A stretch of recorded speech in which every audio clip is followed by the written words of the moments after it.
राजस्थान की अंता विधानसभा सीट पर इस बार का उपचुनाव बेहद दिलचस्प मोड़ पर पहुंच चुका है। मैदान में निर्दलीय प्रत्याशी नरेश मीणा की बढ़ती लोकप्रियता ने कांग्रेस और भाजपा दोनों के लिए सिरदर्द खड़ा कर दिया है। चुनावी समीकरणों और जन समर्थन की दिशा को देखते हुए अब यह साफ दिखने लगा है कि अंता का मुकाबला परंपरागत दलों से हटकर एक नई सियासी कहानी लिख सकता है। अंता में इन दिनों निर्दलीय प्रत्याशी नरेश मीणा की रैलियों और जनसभाओं में जन सैलाब उमड़ रहा है। गांव-गांव और ढाडी-ढाडी में मीणा के समर्थन में उत्साह का माहौल देखने को मिल रहा है।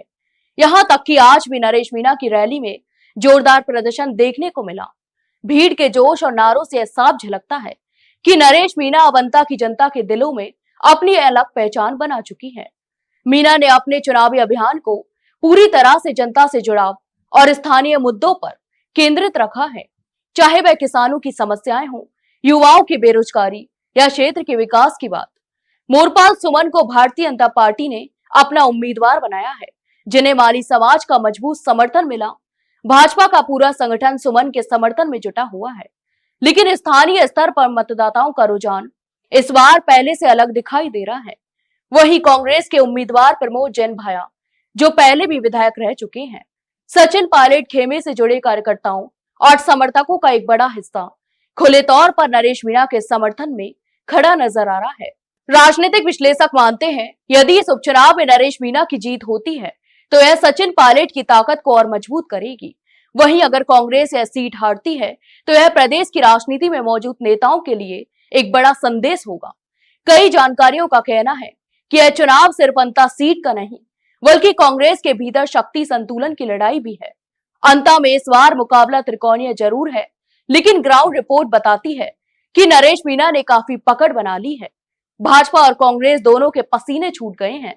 जनता के मूड को देखकर लग रहा है कि नरेश मीणा अब सिर्फ निर्दलीय प्रत्याशी नहीं, बल्कि एक मजबूत सियासी विकल्प के रूप में उभर चुकी है। रैलियों में भीड़ के साथ साथ नारे भी दिलचस्प हैं कि भाया हटाओ अंता बचाओ और नरेश मीणा ही जनता की आवाज जैसे नारों से माहौल जोश से भर गया है। अंता की जनता अब यह तय करती दिख रही है कि वह इस बार पारंपरिक राजनीति के बंधन तोड़कर अपनी नई राह चुनने जा रही है। यदि यह रुझान मतदान तक कायम रहा तो यह उपचुनाव न केवल अंता की राजनीति की दिशा बदलेगा, बल्कि राजस्थान कांग्रेस के भीतर नेतृत्व की नई परिभाषा भी तय कर सकता है। अंता से उठी यह बगावत अब प्रदेश की राजनीति में बड़ा संकेत दे रही है।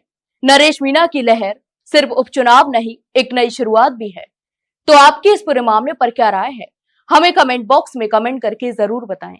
वहीं वीडियो को लाइक और शेयर जरूर करें और हाँ, चैनल को सब्सक्राइब करना ना भूलें। फिलहाल के लिए इतना ही, जल्द मिलते एक नई जानकारी के साथ। तब तक के लिए नमस्कार।